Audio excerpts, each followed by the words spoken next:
예수님만 섬기는 우리 집 5번째 시간입니다. 우리의 씨름은 혈과 육을 상대하는 것이 아니다. 어둠의 세상 주관자들, 하늘의 모든 악한 영들을 대적하기 위하여 하나님의 전신갑주를 취해야 한다라고 하는 주제로 우리가 5번째 시간을 맞이했습니다. 하나님의 전신갑주 첫 번째, 진리의 허리띠, 허리, 기본, 중심. 우리 그리스도인 하나님의 군사들의 기본은 복음 위에 든든히 서야 하는 것입니다. 하나님이 세상을 이처럼 사랑하사 독생자를 주셨으니 이는 누구든지 저를 믿는 자는 멸망하지 않고 영생을 얻는다는 이 복음 위에 든든히 서 있는 것, 진리의 허리띠입니다. 그리고 의의 호심경. 그런데 사단은 언제든지, 악한 영은 죄 문제로 우리를 공격합니다. 죄 문제를 공격하는 방법은 두 가지입니다. 먼저 유혹에 넘어뜨리기 위해서 이 죄가 별것 아닌 것처럼 우리를 유혹합니다. 죄의 상대화, 무력화입니다. 그래서 일단 미끼를 물게 되면 그 다음에 이 죄를 가지고 끊임없이 공격하는 겁니다. 정죄감이죠. guilty feeling을 주는 것, 이렇게 표현할까요? 끊임없이 죄책감을 불러일으키게 하는 거죠. 그래서 나중에는 너 같은 죄인은 하나님도 더 이상 너를 구원해 주시지 않을 거야. 이 의식 속에서 절망에 빠지게 할 때 우리에게는 의의 호심경을 붙여야 한다. 예수의 보혈로 하나님의 은혜로 값없이 구원받은 우리는 우리의 능이 아닌 하나님의 은혜로 의롭게 되었다. 의의 호심경을 붙여서 죄로 인한 공격을 막는다는 겁니다.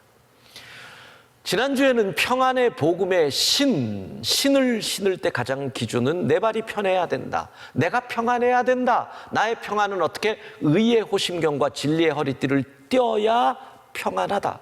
그리고 평안한 그 신을 신었으면 이젠 나가야 한다. 무엇을? 세상을 평안하게 해야 한다. 그것을 우리는 복음 전파라고 이야기를 했습니다. 자, 오늘 믿음의 방패입니다. 이번 주간에 각 가정에서 예배를 드릴 때 우리 영유아 가정은 이렇게 해서 아이들과 믿음의 방패를 만들면 되겠습니다. 그리고 어린이, 초등학생들을 가진 것, 좀 어린이라서 좀 세련이죠. 스티커도 이렇게 여러 개 붙일 수 있고 믿음의 방패를 만들면서 함께 가정 예배를 드리시면 됩니다. 방패. 아마 누가 뭐래도 바울이 하나님의 전신갑주라고 하는 이런 비유를 들게 되는 것은 그가 살았던 로마 시대, 로마의 군인들의 무장을 참조할 수밖에 없었을 겁니다. 지금 여러분들이 보는 화면에 있는 것처럼 로마 군인들의 방패를 보십시오. 이런 사각이었습니다.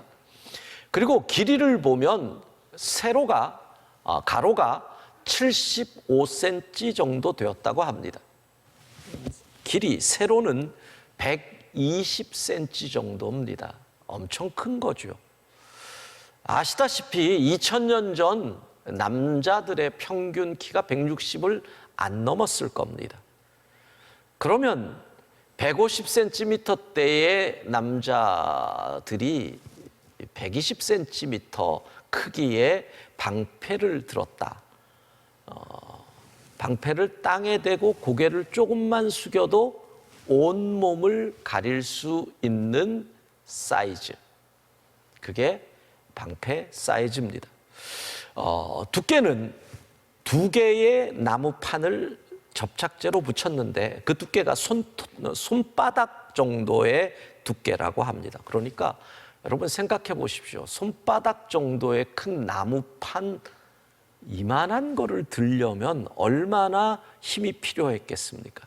그리고 또 앞에도 뭐가 붙었느냐면 저 가죽이 송아지 가죽이었다고 합니다. 왜 송아지 가죽을 썼는지는 조금 후에 설명을 합니다. 자, 이런 방패를 들고 나아가고 바울은 이 방패를 생각하며 믿음의 방패라는 비유를 드는 겁니다. 왜 이 방패를 사용할까요? 정확히 기록하고 있습니다. 악한 자의 모든 불화살을 소멸하고, 악한 자들이 그리스도인들에게 불화살을 쏘는데 그것을 막기 위해서 믿음의 방패를 가져야 한다. 자, 오늘 우리는 믿음의 방패가 무엇인지를 생각하려고 합니다. 아까도 말씀드렸는데 악한 자의 모든 불화살을 소멸하는 게 목적이라고 했거든요. 불화살. 당시의 로마 군인들은 전쟁에 나갈 때 무장을 하지요. 그리고 내일부터 전투가 시작된다 그러면 그 전날 밤에 하는 일이 이 방패를 물에 담그는 일을 했다고 합니다. 무슨 가죽이요? 송아지 가죽. 그러니까 송아지 가죽이라 그래서 이거를 잘 쓰려고 기름 발라서 반짝반짝반짝하게 했던 게 아니라 물에다가 가죽을 거의 하루 저녁 내내 담궈 둔다고 합니다. 이유가 뭘까요? 다른 거 아닙니다. 적군이 불화살을 쏠 때 막는데 그 시절에 불화살, 화살촉 있는데 천을 감싸고 거기에 역청가 같은 것들을 붙인 거기 때문에 이게 방패에 딱 꽂혀버리면 기름으로 반질반질한 방패 같으면 불이 확 퍼져버리는 겁니다. 그래서 송아지 가죽을 물에 담그고 화살이 날아올지라도 방패에 별 영향을 끼치지 못하게 하려고 송아지 가죽을 화물에 담궈 두었다는 겁니다. 그러면 생각해 보십시오. 이런 두께의 나무, 그리고 이 방패의 사방을 철로, 쇠로 테두리를 둘렀다고 합니다. 왜? 싸울 때는 이렇게 들어서 치기도 해야 되니까. 그 무게가 어떨까요? 또 송아지 가죽을 완전히 물에다가 푹 담궈서 물 먹은 송아지 가죽, 나무도 물을 먹었으니 얼마나 무거운 거를 들고 전쟁을 했는지를 우리는 알 수 있습니다. 자, 믿음의 방패를 알려면 악한 자들이 쏘는 불화살이 뭔지를 알아야 됩니다. 악한 자들의 불화살은 어떻게 해석을 할까? 여러 자료를 봤는데 잔 스타트 목사님의 에베소서 강해에 나온 내용이 합당해 보였습니다. 이렇게 나옵니다. 악한 자의 불화살은 정치 당국으로부터 오는 박해. 로마 시절에 예수 믿었던 분들은 이게 불화살입니다. 지금 만약에 북한이나 중국 무슬림들이 사는 땅에서 예수님을 믿을 때 그들은 무엇을 각오해야 되지요? 핍박. 그게 불화살 중에 하나라는 겁니다. 강한 죄책감을 일으키는 죄에 대한 생각들, 말씀드렸죠. 의에 호신경을 붙이는 이유가 거기에 있다. 우리가 살다 보면 어쩔 수 없이 죄를 지을 때가 있는데 그 죄를 이용해서 우리를 무너뜨리려고 하는 그 공격, 그것도 악한 자의 불화살에 해당된다는 것입니다. 그리스도인이라고 주장하는 사람들의 거짓 가르침, 이거는 우리가 코로나를 겪으면서 많이, 지금 한국교회 위상 추락에는 우리가 우습게 여겼던 이단들 때문에 신천지와 같은 사람들에게 넘어간 사람들을 성경은 악한 자의 불화살에 꽂힌 것이다, 이렇게 얘기를 하는 겁니다. 거짓된 가르침에 넘어가는 것. 마귀의 직접적인 공격도 악한 자의 불화살이라고 얘기를 합니다. 때로는 질병을 줄 수도 있다. 꿈, 어떤 환상과 같은 그러한 신비적인 것으로 사람을 넘어뜨리기도 하는데 그게 불화살이 될 수도 있다. 하나님을 기쁘시게 하지 않는 행동을 하게 하는 유혹, 예를 들면 의심, 불순종, 믿음이 안 생깁니다. 반역, 하나님의 뜻을 거역합니다. 정욕, 육신의 연약함입니다. 악의 두려움에 사로잡히는 것. 악을 예수 이름으로 물리칠 수 있는데 두렵습니다. 무너질 것 같습니다. 이런 것들이 바로 악한 자의 불화살이다. 고대 교부 가운데 오리겐이나 제롬 같은 분들은 이렇게 설명을 합니다. 마귀가 성도들의 마음에 악한 생각을 주입하는 것이 불화살일 수 있다. 우리는 누군가를 미워하는 것이 하나님의 뜻이 아님을 잘 압니다. 맞죠? 하나님의 뜻이 누구를 미워하면 안 되는 거 확실하죠? 근데 왜 미움은 안 사라질까요? 그렇잖아요. 미워하면 안 된다는 걸 다 아는데 누구를 미워하는 마음이 안 사라지는 분들이 있단 말이에요. 그러면서 예배를 드리러 온단 말이죠.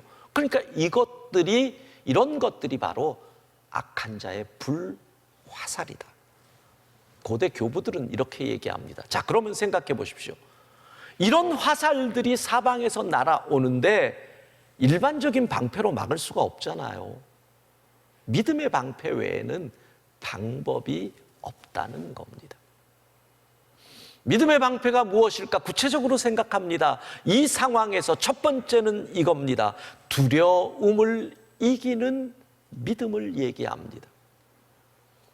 여러분이 예수님을 믿는다고 할 때 강한 핍박이 온다면 믿고 싶은데 제일 먼저 무슨 걱정, 염려, 두려움, 내가 예수 믿다가 감옥에라도 들어가게 되면 어떡할까?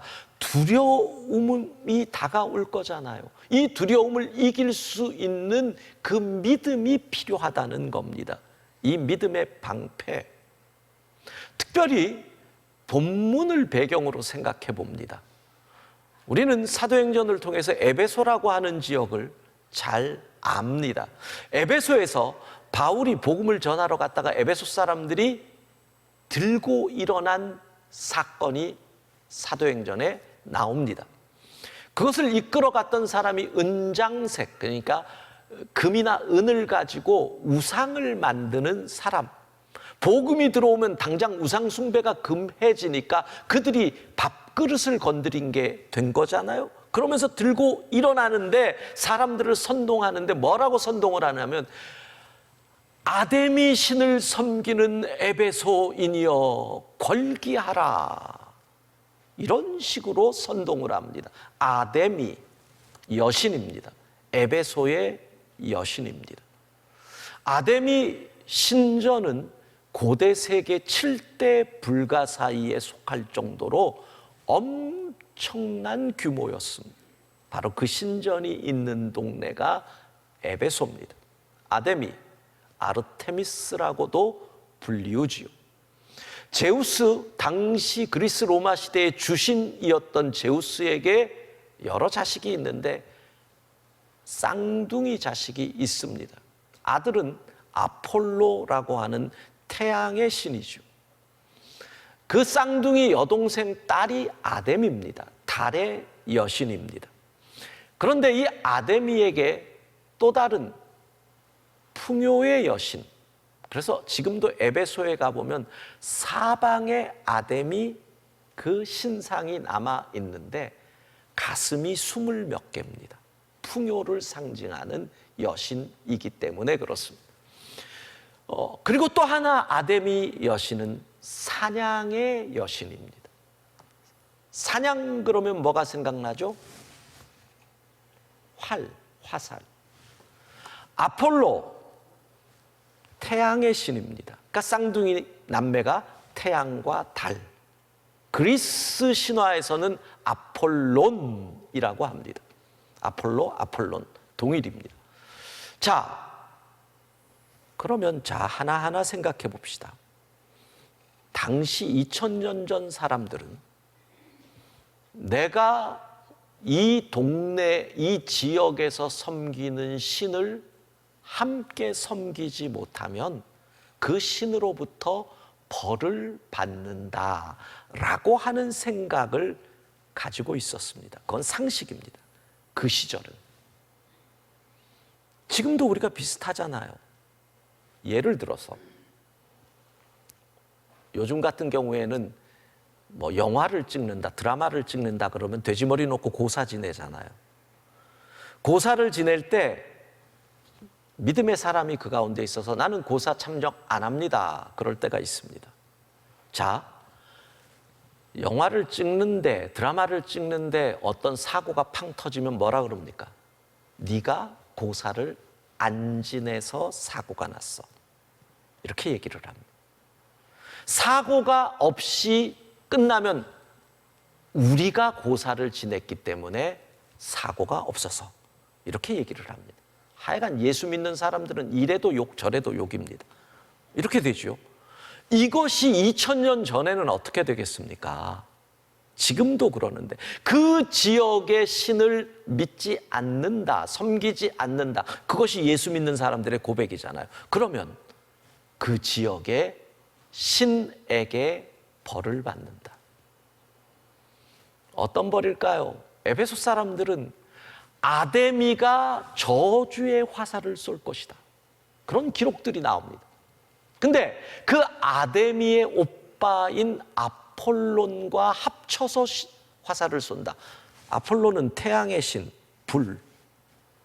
아데미는 사냥의 신, 화살. 합치면 불화살. 그래서 아마도 바울은 에베소에 있는 교인들이 예수님을 믿음으로 우상숭배를 거절했을 때 그들이 가지고 있었던 두려움, 아데미의 저주, 불화살을 맞는 것이 아닐까 하는 두려움을 생각해서 믿음의 방패를 가져라. 두려움을 이겨라. 믿음으로. 이렇게 말씀하는 것입니다. 그런데 이게 2000년 전의 일이 아닙니다. 지금도 예수님을 믿을 때마다 이런 두려움을 가지는 분들이 제법 있습니다. 요즘은 좀 덜한데요. 저희가 부목사 생활을 하던 그 시절에는 한 거의 30년 전쯤에는요. 1년에 몇 번 정도 처음 교회를 나오는 분들이 요청을 합니다. 우리 집에 오셔서 예배드리고 부적 좀 떼주세요. 예수 믿기 전에 집에다 부적을 사방에다 붙여놨는데 이제 예수 믿으니까 저게 안 되는 거 알겠는데 부적 떼다가 벌 받을까 봐 겁을 내는 겁니다. 그래가지고 목회자들한테 와서 그냥 떼면 안 됩니다. 예배 드리고 그분들의 느낌에는 예배 드리는 거나 굿하는 거나 비슷한 겁니다. 처음에는. 그래가지고 예배 드린 다음에 저 부적을 떼주십시오 하는 요청이 1년에 못해도 2-3번 정도는 있었습니다. 가끔 목사가 부적 떼주는 일을 하나 이런 생각을 할 정도로 불화살을 두려워하는 분들이 많았다는 겁니다. 두려움을 이기는 믿음이 뭔 줄 아십니까? 어떤 불화살을 맞아도 우리가 승리할 수 있는 믿음이 뭐냐? 그것은 딴 게 아닙니다. 하나님의 약속의 말씀에 대한 믿음입니다. 하나님의 말씀을 붙잡고 그 말씀을 믿음으로 우리는 두려움을 이기게 되는 줄로 믿습니다. 오늘 본문에서 다윗은 모든 승리 후에 이런 고백을 합니다. 사무엘하 22장 29절 같이 읽습니다. 여호와여 주는 나의 등불이시니 여호와께서 나의 어둠을 밝히시리이다. 아멘. 두려움의 상황은 무엇입니까? 어두움 가운데 있다는 겁니다. 여러분, 어둡다는 것의 의미가 뭡니까? 어둡다는 것은 깜깜하니까 안 보이는 겁니다. 한치 앞이 안 보이니까 어떻게 해요? 걸어가는데 이 앞에 계단이 있는지를 몰라서 헛디딜 수 있는 겁니다. 이게 두려움인 겁니다. 그런데 성경은 뭐라고 얘기합니까? 여호와가 나의 등불이시니. 하나님의 약속을 믿는 믿음을 가진 분들은 두려움, 어두움 속에 있을지라도 관계없습니다. 여호와께서 이 어두움을, 두려움을 밝혀주는 빛이 되시는 줄로 믿습니다. 그렇기 때문에 나아갈 수 있다는 겁니다. 사무엘하 22장 31절 같이 읽습니다. 하나님의 도는 완전하고 여호와의 말씀은 진실하니 그는 자기에게 피하는 모든 자에게 방패시로다. 하나님의 약속의 말씀을 붙잡아야 한다고 했는데 하나님의 말씀은 완전하고 진실한데 그 말씀이 뭐라고 얘기합니까? 하나님께서는 자기에게 피하는 모든 자의 방패시로다. 여러분의 상황이 어떠할지라도 이 말씀을 붙잡고 하나님께 피하면 하나님께서 우리에게 다가오는 모든 불화살을 막아주는 방패가 될 줄로 믿습니다. 하나님의 말씀을 신뢰하고 나아가는 것, 이게 믿음의 방패입니다. 또 믿음의 방패가 무엇인지 하나 더 생각을 해봅시다. 로마 군인들이 방패를 들고 전쟁을 나아갈 때 결코 혼자서 나아가지 않고 그들은 방패로 진을 짭니다. 바로 이런 모습입니다. 이게 아주 전형적인 로마 군인들의 방진입니다. 그런데 생각해 보십시오. 이래야 됩니다. 왜냐하면 화살은 곡선으로 쏘여져서 머리 위로 떨어지기도 하거든요. 화살은 옆에서 날아오기도 하거든요. 그러니까 내 앞만 막아서는 이 화살을 막을 방법이 없는 겁니다. 그래서 믿음의 방패를 가지라는 것은 혼자서는 안 된다. 신앙 공동체, 즉 교회 공동체가 믿음의 방패다, 이런 뜻입니다. 생각해 보십시오. 화살이 앞에서 날아오면 이렇게 막지만 뒤에서 날아오면 어떡합니까? 누군가가 내 뒤를 방패로 막아주는 거. 그러면 잘 생각해 보세요, 여러분. 자, 나는 이렇게 막고 내 뒤는 누군가가 막아줘요. 그러면 나는 뭐예요? 내 앞을 막지만 결국은 내 뒤에 있는 사람, 뒤에 오는 화살을 막아주는 거예요. 내 머리 위를 막아요. 그러니까 셀 리더가 내가 힘들고 지쳤을 때, 집사님, 내가 기도해 줄 거야. 내 뒤에서 방패를 들어줍니다. 내가 쓰러지려고 할 때 내가 사랑하고 좋아하는 권사님이 손을 잡으며 걱정하지 마, 우리가 같이 기도하잖아. 내 머리에 방패를 들어줍니다. 내가 지치고 이젠 포기하고 싶을 때 갑자기 멘토처럼 생각하는 장로님이 연락을 오더니 밥 한 끼 먹자. 그리고 또 방패로 감싸줍니다. 여러분, 이렇게 교회 공동체가 함께 믿음의 방패를 드는 것, 이것이 악한 자의 불화살을 소멸하는 길입니다.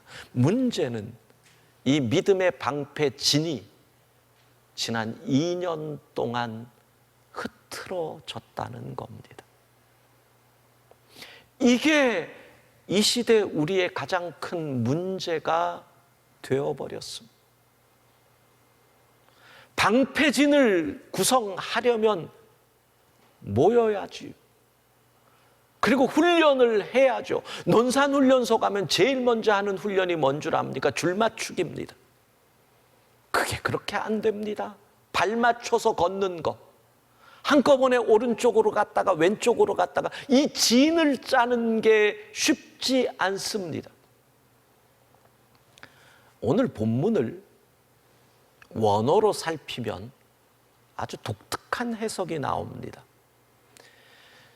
하나님의 전신갑주에서 진리의 허리띠를 띠고 의의 형부를 붙이고 평안의 복음을 신고 띠고 붙이고, 이게 원어의 분산대 모두 중간태라는 형식입니다.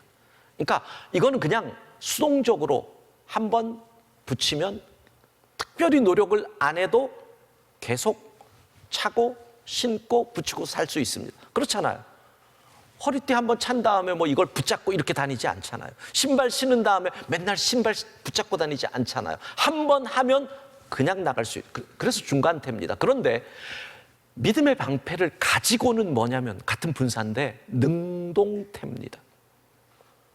그러니까 방패는 내가 이것을 잡고 나아가기 위한 적극적인 노력을 하지 않으면 이 방패를 놓치게 된다라는 뜻이죠. 생각해 보십시오. 지난 2년 동안 우리는 이 믿음의 방패를 가지고 진을 맞추는 훈련을 하기가 심히 어려웠습니다.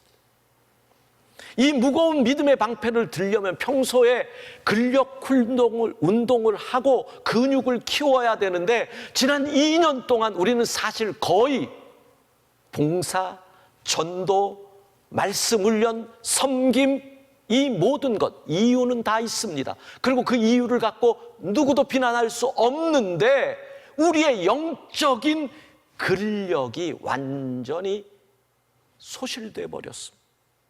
어쩌면 우리는 너무 온라인 앞에 앉아 있어서 영적으로 욕창이 생겼는지도 모릅니다. 어떻게 합니까?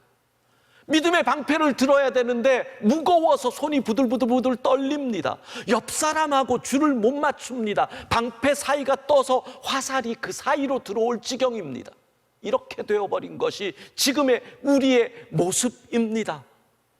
악한 자의 모든 불화살 어찌 하실 겁니까? 그래서 이제 위드 코로나를 앞에 두고 우리는 다시 각오를 해야 됩니다.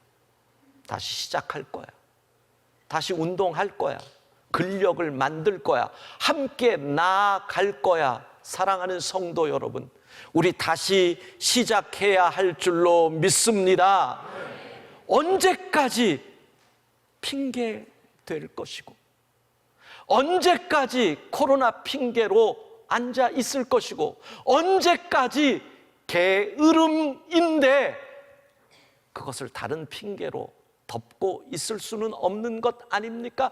다시 무릎에 힘을 주고 일어나야 합니다. 믿음의 방패를 들고 함께 진을 맞춰야 합니다. 그렇게 나아가서 악한 자의 모든 불화살을 소멸하는 사랑하는 영광의 성도들 될 수 있기를 주의 이름으로 축복합니다.